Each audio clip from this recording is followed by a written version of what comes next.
right, hello. Thank you all so much for joining us today for this bit.bio discovery webinar. My name is Renee Suleiman, and I'll be the moderator today. In this webinar, Sejla Salic-Hainzl will be discussing how CRISPR-Cas9 gene editing of human-induced pluripotent stem cells can be used to identify drug targets, model disease mechanisms, and study therapeutic responses. Sejla is the Vice President of Research and Development at bit.bio Discovery, where she leads a team of researchers striving to push the boundaries of scientific exploration and drug discovery. And with that, I'll turn the time over to Sejla. Hello. Thanks for a kind introduction, Renee. Welcome to our webinar on how we're combining human iPSCs and human iPS-derived cells and the CRISPR screening technology to sort of help in the development process of new generations of medicines. So I would like to start explaining first maybe the process of how the drug discovery pipeline and the drug development pipeline currently work.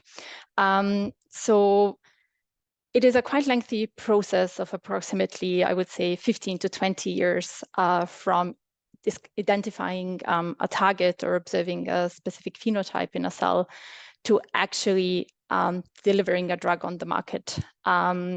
Usually, drug discovery screens start with large screens of small molecules, and while moving on from one phase to the other, the space or the chemical space gets reduced, and usually only about 5 drugs get carried on to clinical trials, and one makes it to the FDA approval and the market.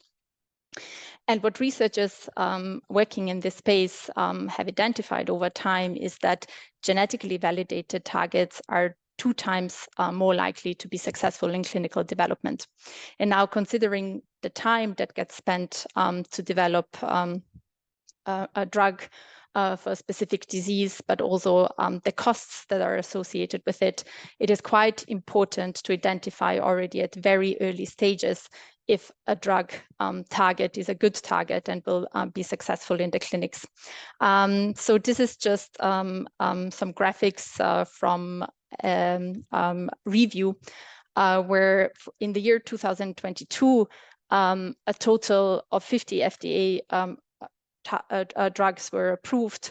And when we look into the human targets, it's approximately 42 that were associated as a human target, and 33 of those drugs had genetic evidence.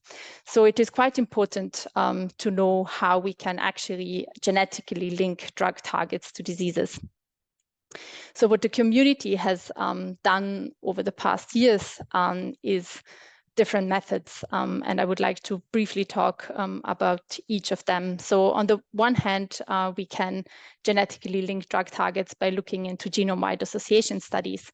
So what happens there is that we look into the genomes of healthy but also diseased individuals, and we try to pinpoint mutations in specific genes to certain diseases. Of course, this whole process can be now quite sped up using artificial intelligence and machine learning platforms. But all of that is sort of in the target identification space. And before it actually gets moved forward to clinics, we do need a way to actually validate those hits that come out of this type of approaches. So one way to do it is also to do more of a hypothesis generated research. This is sort of a one target at a time approach. It is quite time consuming, and the progress is of course very slow. So at bit.bio Discovery, we believe strongly in CRISPR screening workflows because they sort of have this power of being unbiased. They can, of course, be done in a pooled or arrayed screening format, and they have a quick turnaround time delivering conclusive data. CRISPR screens, and I'll introduce what CRISPR is and how it can be used in a screening format is that on the one hand, it can be used for target validation, but at the same time, we do believe that CRISPR screens can be used for target identification. So the very early stages of identifying a target that gets moved forward into a drug discovery pipeline. So what is CRISPR-Cas9? CRISPR-Cas9 is actually a DNA endonuclease that was discovered in the immune system of bacteria. What it can do is actually load guide RNAs, which are complementary to a specific sequence in the genome, and they can introduce a double-strand break in the DNA. Once the double-strand break happens, the repair mechanisms of a cell get activated. And most of the time, these repair pathways are sort of the error-prone pathways where different ligases try to stick together the two ends of the DNA. And as I mentioned, it's an error-prone process. So what we usually see is that we have indel formations. So there is specific insertions or deletions in the DNA which cause a frame of out of the frame mutation, which cause a genetic knockout. On the other hand, we can also provide template DNA where we rather generate knock-ins, so we can specify which mutation we want to incorporate into the DNA. Experimentally, especially if we look at the one target at a time approach, we usually have Cas9 expressing cells. We deliver guide RNAs for genes that we're interested to study in. And by this, we obtain cells with a specific gene knockout. We can apply then different readouts. It can be microscopy, it can be cell viability. And with this, we can see if a specific gene knockout causes a disease phenotype, for example. Now, whatever can be done as a single gene knockout at a time can be also multiplied. And this is sort of more what is done in arrayed CRISPR screens. So there we're working with 96 or 384 well plates. And with this, we can, of course, use automation to process very large numbers of knockouts and cells. But what we like to do at bit.bio Discovery is actually pooled CRISPR screens. So while the arrayed CRISPR screens have the advantage that they can be combined with readouts like microscopy, they're actually quite labor intense and require, if they are used in a high throughput, automation and expensive equipment. Now, there are many ways to perform pooled single-cell CRISPR screens, and the technology we've set on is actually crop-seq screens. The advantage of crop-seq screens or single-cell CRISPR screens in general is that it combines scalability with a quite information-rich readout, which in our case is single-cell RNA-seq. So these screens are not done in this 96 well plates that I've shown you before, but they actually can be done in large dishes. Large amount of cells can be cultured. And what we do in this crop-seq screens is that we use lentiviruses to deliver guide RNAs. So we have a step where we do pooled cloning of these guide libraries, and we use a quite low multiplicity of infection to deliver the guide RNA. So by using as little virus as possible, we can actually guarantee that we have one infection per cell. By applying then single cell readout, we can actually read out the transcriptome of every single cell, as well as the guide information. So which guide was delivered into the cell, which knockout caused which transcriptomic phenotype. This is usually accompanied by bioinformatic analysis, where we can see on these UMAP plots cells that have a similar phenotype, which is usually caused by a specific gene knockout. They tend to cluster together on these plots. So CRISPR screens, they're nothing new to the field. They have been used in academic labs, but also in company settings. But what we do believe is very important with CRISPR screens is the model systems we're using. In In the past, immortalized cells were used heavily, and there are certain advantages associated to the cells, simply that they're very robust and scalable, usually very low cost associated with it. But the downside is their physiological relevance. Now, human stem cells have certain advantages. This is usually when we study, for example, developmental diseases. They proliferate well. They are physiologically relevant, depending on the context they apply to, but usually not very informative, because diseases, they usually develop in somatic cells. Primary cells are a good option when studying when wanting to work with physiologically relevant models, but they usually are not very scalable. And the truth is that not every cell type is easily accessible. So primary cells work very well for immune cells. But when we think of neural cells of the brain, it's quite difficult to access those cells. So what the pharmaceutical industry, but also the academic community is trying to currently establish is organoid system or iPS-derived cells. So while their physiological relevance is very high, of course, the complexity increases. They're usually quite expensive models. They are not very scalable. The robustness is also something that works for certain cell types, but not for other. And it's usually not easy to develop these protocols. It doesn't matter if it's certain cell types in a 2D culture, but it gets even more difficult with organoids.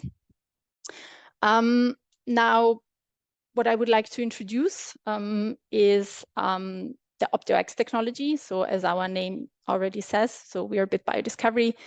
And we're using the OptioX technology, which was developed by bit.bio, to forward program iPS cells into certain cell types.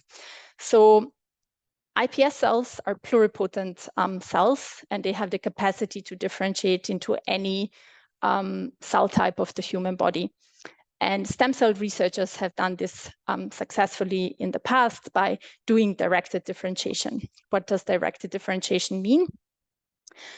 This is usually applying protocols, so cytokine cocktails, which mimic the development of a cell type in a dish.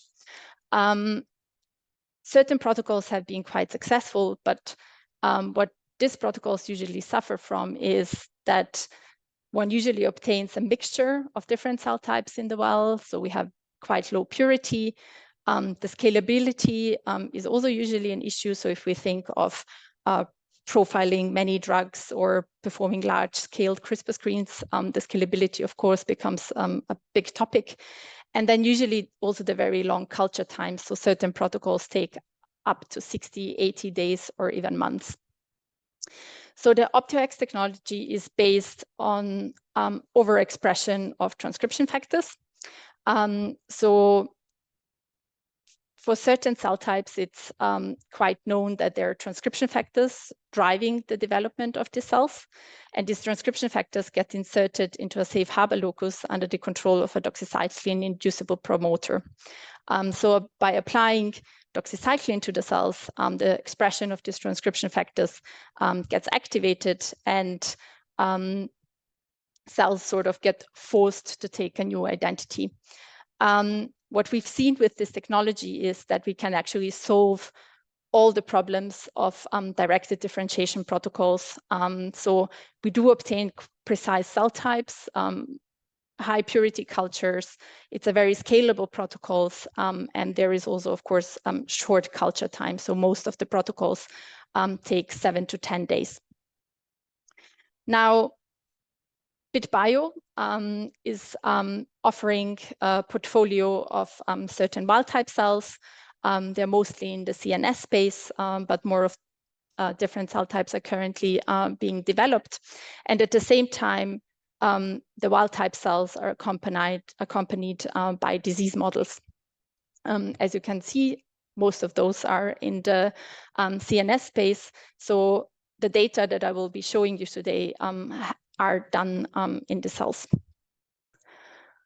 Now, talking about CRISPR screens and about the relevance of the physiological model in which these CRISPR screens are performed, we try to develop exactly those pipelines. So we're trying to use the Optio-X cells and engineer Cas9 or other modalities of the CRISPR toolbox into those cells. For this, we are also making use of genetic safe harbor loci, and we insert Cas9 expression cassette. Now, I should point out that Cas9 in this case is constitutively expressed. So we have to do quite some extensive QC to make sure that the Cas9 expression is not doing something weird to the cells. So on the one hand, constitutive Cas9 expression could hamper the forward programming potential of the cells. So as a first step, we are taking the wild type cells, so the Cas9 non-expressing cells and the Cas9 expressing cells, and we simply perform the forward programming differentiation. We assess the differentiation efficiencies, we check for expression of certain cognate marker genes, and we usually also check on the transcriptomic level if iPS cells, but then also the more mature cells are behaving in a similar way. Now, during forward programming, silencing could occur. So we have to make sure that Cas9 is expressed in the forward programmed cells. And then what gets even more difficult, in order to do that, we have to find a way how to deliver the guide RNAs into those cells. I will show you now data following exactly that workflow for the glutamatergic neurons, and then later for microglia. So we took the iPS line of the glutamatergic neurons harboring the transcription factors driving the forward programming process, and we forward programmed the wild type cells, the Cas9 expressing cells, and by showing you this IF, I hope I can convince you that actually Cas9 expression is not hampering the forward programming potential. And by showing you this PCA plot of transcriptomic, on the transcriptomic level, that at the iPS stage, we see minimal variance at neurons day 4, day 18. There is very little difference between the Cas9 and non-Cas9 expressing cells. The next step is, of course, to bring in a guide RNA to see if Cas9 is actually functional and expressed in those cells. So we are taking usually the cryopreserved material from bit.bio, where upon thawing, cells reach very quickly within the first 7 to 11 days a mature phenotype. And we're delivering the guide RNA at different stages to see how long is Cas9 expressed in those cells. We have 2 different approaches. One of them is a lentiviral delivery. The other is delivery of synthetic guide RNAs. And then we assess the knockout efficiency on the DNA level, but also on the protein level. So this is some of the data. So we, upon revival of the cells, transduced cells at day 11, at day 1 and day 3. And in this case, we're targeting a gene called SOX11. So we designed a guide RNA targeting exon 1 of SOX11. And by performing amplicon-seq, it means we're just amplifying those regions by PCR and submitting it to next generation sequencing. We actually can see the percentage of indel formation. So how many of the sequences are still wild type and how many of them have an insertion or a deletion. As you can see, we use a lipid-based approach and lentiviral delivery. And the results that we obtain and the efficiencies that we obtain are actually quite comparable. Of course, we used a non-targeting guide, so not targeting any sequence in the genome as a control. Now, what is even more important as a readout is that we can confirm that we see the knockout efficiencies confirmed also on the protein level. So in orange, we have the non-targeting guide. In blue is the DAPI staining. So it's the nucleus of the neurons. In red, we have the expression of SOX11. And then when we overlay the nucleus and the SOX11 signal, we get sort of this purple signal. So now I think it's quite convincing, and you can already see it by eye, that once we use this guide RNA targeting SOX11, we do see that the knockout is quite efficient. So the cells are not expressing, or only very few of them are still expressing SOX11. So now using image analysis tools, we can quite nicely identify the knockout efficiency. So first is the no virus control. Then we have a non-targeting guide RNA. So in both cases, we have almost 100% of SOX11 expression. And then once we deliver the guide to the cells, we do see that only 5 to 10% of the cells still express SOX11. Now, having this physiologically relevant model, seeing that it actually can express Cas9 and that we can deliver guide RNAs, generate knockouts, the next obvious step for us is to build a single-cell CRISPR screening workflow.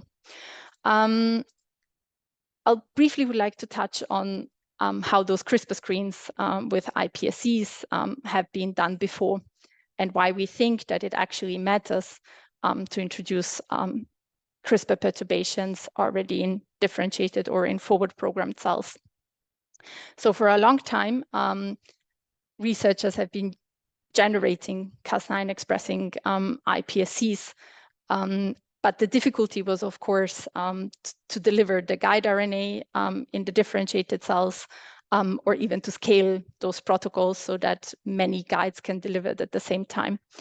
So usually, the guide would be delivered in the iPS stage, and then cells would be differentiated to study sort of certain biological process.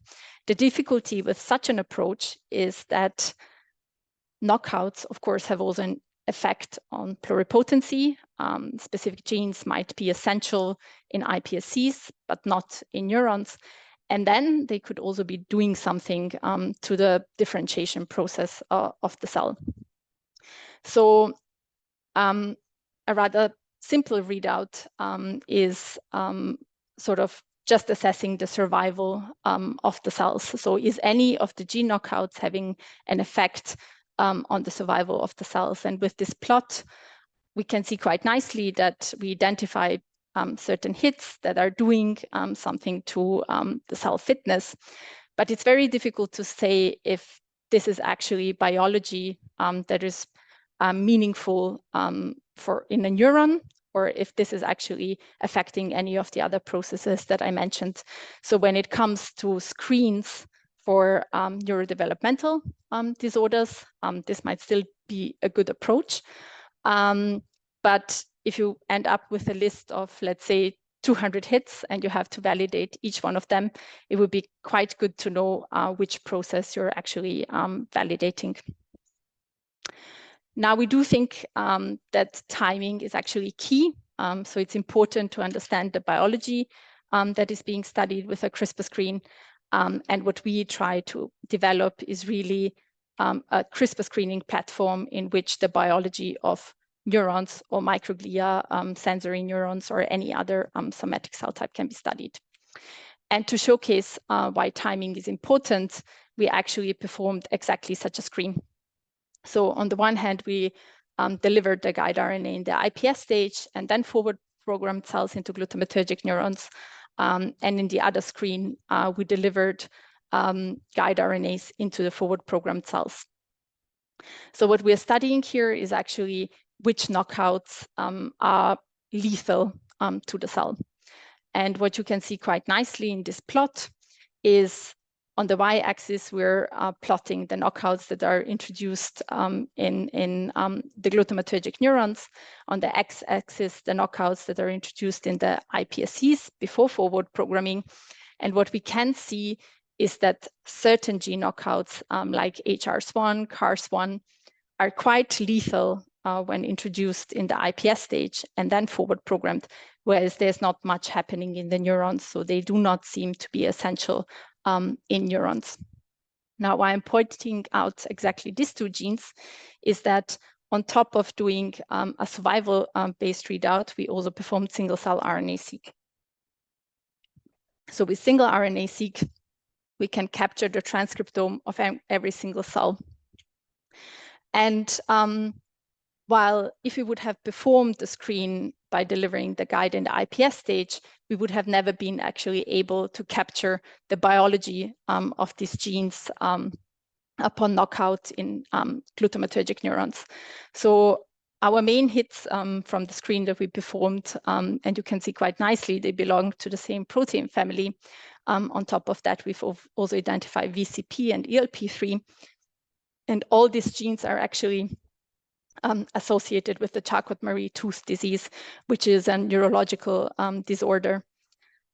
When diving deeper into the pathways that are affected in the cells, so simply looking into the differentially expressed genes, we did identify on the one hand the activation of the unfolded protein response, which is a quite good biological control because these proteins are catalyzing the attachment of the respective amino acid to the tRNA, which of course has a function on protein synthesis, but also protein structure. And once this pathway is disturbed, so the folding of the proteins, the unfolded protein response gets triggered. At the same time, we did identify quite some processes which are associated with lipid metabolics, cholesterol biosynthesis. And when looking into literature, we did also identify that we're not the first one seeing that, but that actually this lipid metabolisms are even considered as a potential therapeutic strategy in curing this neuropathy. And when looking into clinical trials, if any of them have been started, I did manage to find one that was started in 2020.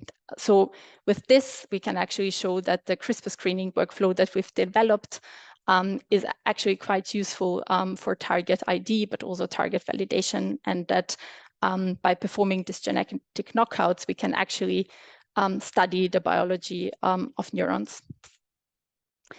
Now I would like to switch to a different cell type, which is also a forward programming protocol powered by OptioX.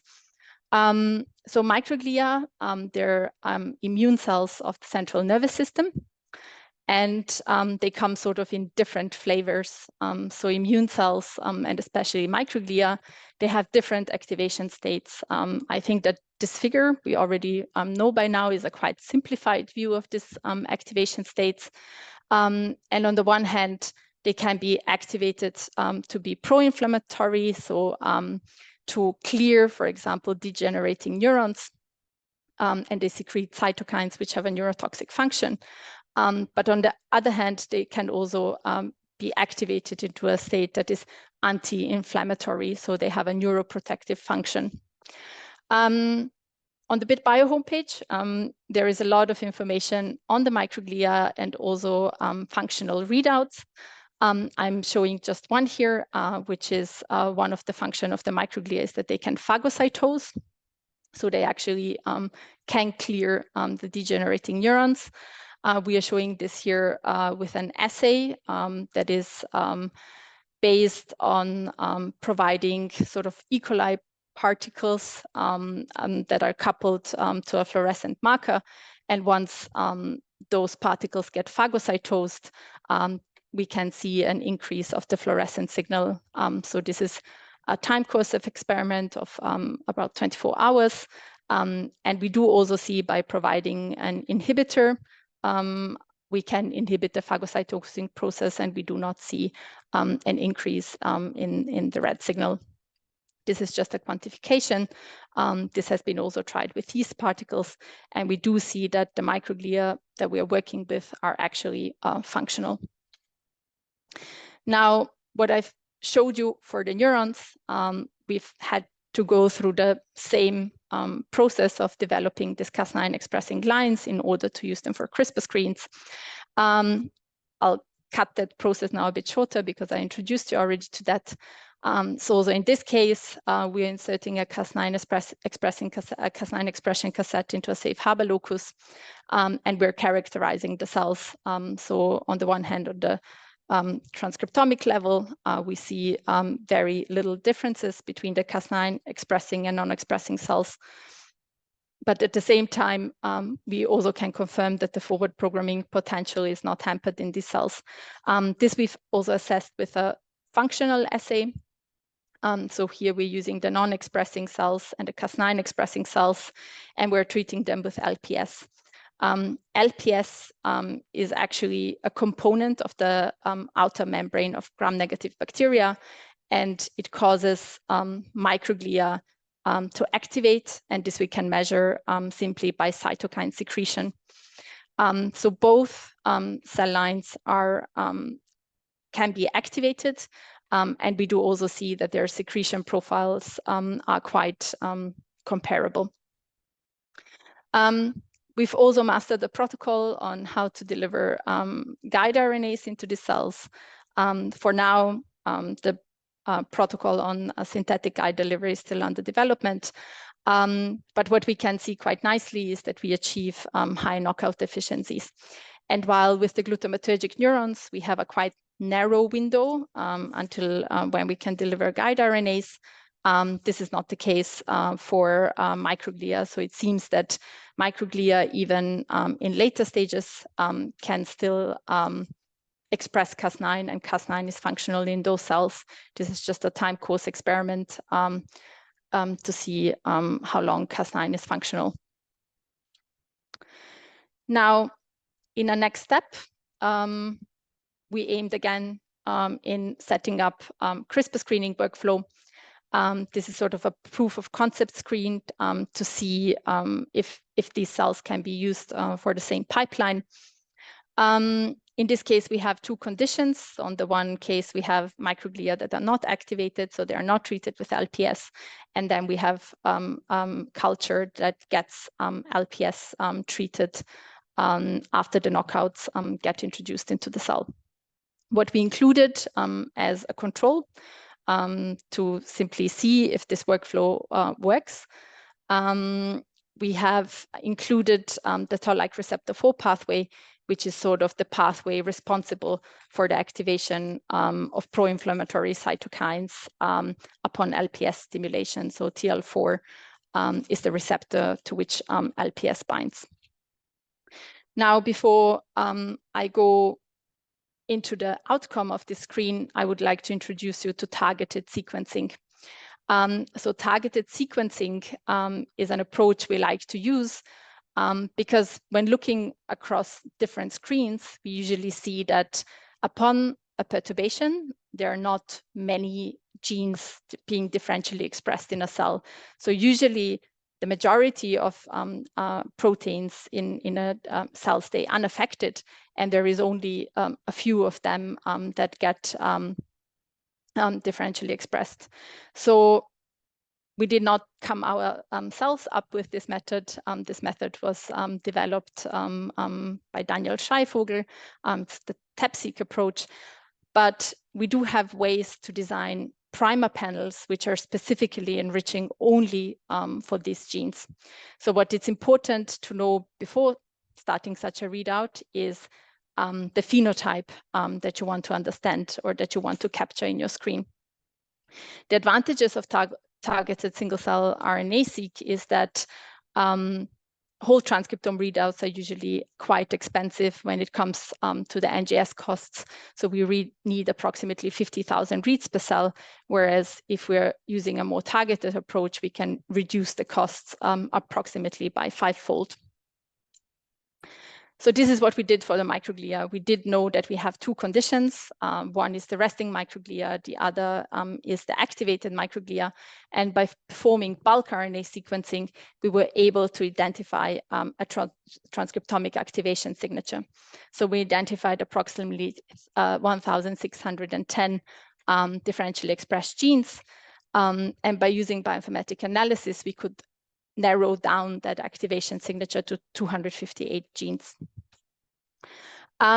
This is just a plot showing that the targeted sequencing also enhances detection of mRNAs in a cell.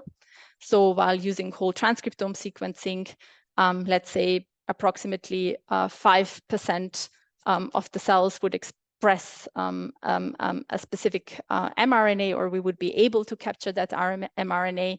And by using the targeted approach, we do see approximately 25 to 30% of those cells cells expressing this mRNA, which of course gives us a greater depth when looking into our data. We performed the screen and used cosine similarity analysis to uncover modulators of the activation state of the microglia. So this means that our activation signature, if you want to depict that on this on this color wheel, we would have sort of a value for a resting state and for an activated state, and we would try to understand which of a knockout is causing our cells, causing cells from an activated state to switch to a more resting state. And by simply taking the angle between those vectors, we can calculate the cosine of this angle. And with this, it gives us the percentage of the similarity, for example, between vector A and vector B. This is how our hits look like. So the screen was performed. We perturbed approximately 110 genes, had 2 different conditions, plus minus LPS, performed single cell sequencing, and used cosine similarity to analyze the data. So what we're plotting here is exactly this activation signature. So we have seen genes which are upregulated and downregulated when comparing the non-targeting cells, LPS stimulated, and non-targeting cells without LPS stimulation. And we do identify hits, and what we like to see is especially the hits that are highlighted in orange, because those are the genes involved in the toll-like receptor 4 pathway signaling, which gives us confidence that we actually can find biologically relevant data in our screen. So all of these hits can now, of course, be further validated in a more arrayed approach. So on the one hand, we have functional assays like the cytokine secretion assay, but also the phagocytosis assay. Now, as I mentioned before, bit.bio is offering the wild type cells, but also the diseased cells. So the CRISPR screening workflows that we've established can be used to study sort of the mechanisms involved in diseases by performing one and the same screen in the healthy cells and then one and the same screen in the diseased cells, and trying to see how specific gene knockouts are modulating the effects observed in the diseased cells. While the IO glutamatergic neurons will be launched as an early access product next week, we are currently developing the microglia and working on all the other cell types, because we do understand that there might be also a need for such cell types on the market. So we're having this in-house pipeline to perform these large-scale screens, but at the same time, together with bit.bio, we're offering the cells as a product. Just as an outlook, so I talked now a lot about CRISPR knockout screens, so where we're really knocking out genes, but the CRISPR toolbox has much more to offer. I'm just mentioning here CRISPR activation. So in the past, we've also been quite successful in performing genes where we are activating genes that are not expressed in cells. For that, this quite colorful UMAP is showing that there's a depiction of 221 genes, and cells are colored by the guide they're expressing. And we do see that in this screen, at least, the activation has caused quite some phenotypes that we're looking further into. And at the same time, of course, CRISPR interference screens can be performed where we're not fully knocking out genes, but just repressing their expression. Here, we've started developing the cells. So we just tested 2 different cell surface markers where we do have cells in gray expressing those surface marker genes. And then upon delivering the guide with a lentivirus at different concentrations, we do actually see silencing of those 2 cell surface markers. And with that, I've actually come to an end. I hope that I could give you a nice introduction into how CRISPR-Cas9 can be used in drug target validation, but also identification, that we've developed a crop-seq platform where we can do CRISPR perturbations with single-cell transcriptomic readouts.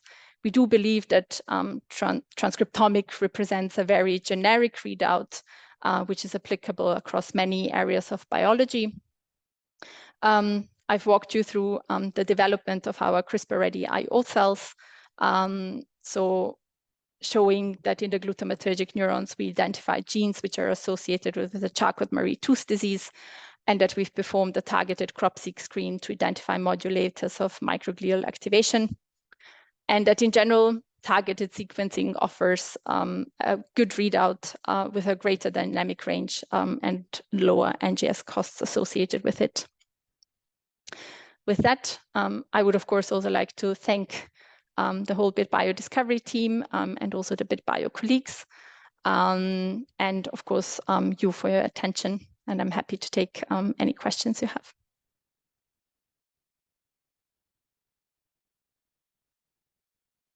All right. Thank you so much, Sejla, for that great presentation. Now we are going to go through some questions that we've received. So our first question is, do you observe silencing of Cas9 in these forward programmed cells?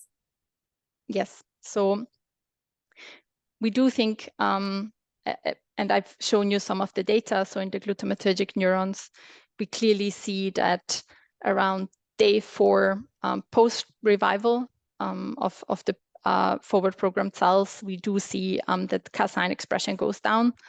That's why we usually deliver guides only until day 3. And we do see that we can perform a CRISPR screen with it. So it's not just a portion of cells which still express the Cas9 and the other not. And in the microglia, we haven't seen any silencing. So we do have to see how this holds true for the other cell types that are currently being developed. Okay. And another question we have here is, what is the potential scale of these single cell CRISPR screens? So do you use genome-wide libraries or only focused libraries? Yeah, so both screens that I've shown you for the glutamatergic neurons, but also the microglia are proof of concept screens. So they're rather small screens. It's approximately 100 genes that we're targeting. So the screens can be expanded. The difficulty with these cells, of course, is that they're not proliferating. And also another difficulty is that cells need to be selected. So by going in with a low MOI, we have only approximately 10% of the cells that we have in the dish transduced, so harboring a guide, and with that a knockout. So I would say the limiting factor is a bit incubator space and also the selection protocols, but we're working on scaling the protocols. Okay. And another question is, do you think that there are any inherent limitations to which cell types could potentially be generated by your OptioX cell reprogramming technology? Yes, so there are large discovery programs, I think, ongoing, not just at bit.bio, but also in academic labs, to find the right transcription factor combinations. Theoretically, we do think that there are no limits, but it is quite an effort to identify which transcription factor combinations need to be inserted in safe harbor loci to obtain any cell type of the human body. But we do believe very strongly that this is possible. Okay, that's great to hear. And an additional question we have is, what do you see is the purity of these forward programmed cells? Do you ever observe any contaminating populations? Yes, so we do know that in the glutamatergic neurons, and I don't know if attention was played to the UMAPs that I've shown showing the single cells, we do see a population of cholinergic neurons.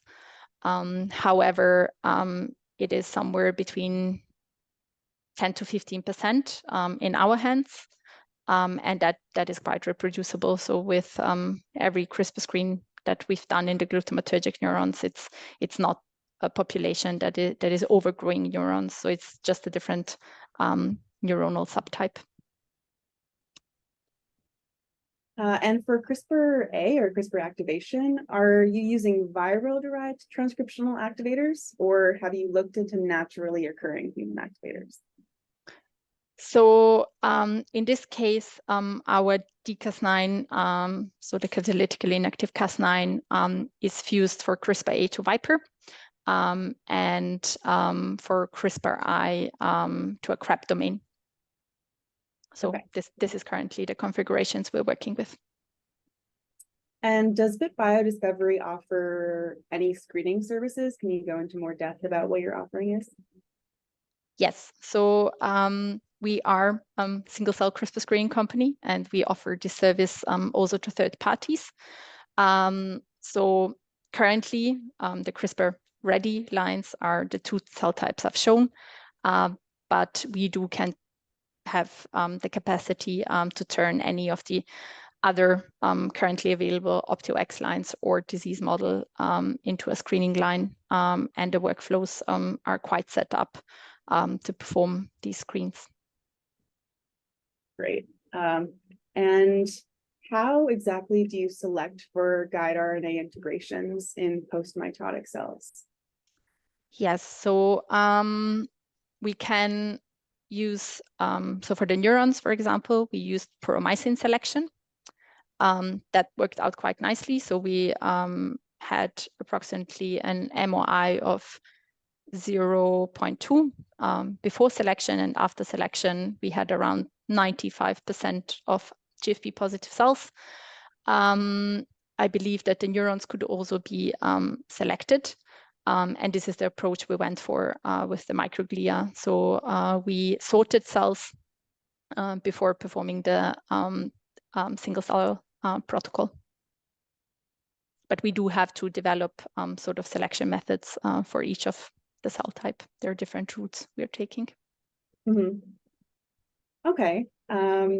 And finally, you mentioned at the end CRISPR activation and CRISPR interference, along with just the conventional CRISPR knockout system. How often do you use CRISPR-I and CRISPR-A in comparison to conventional CRISPR?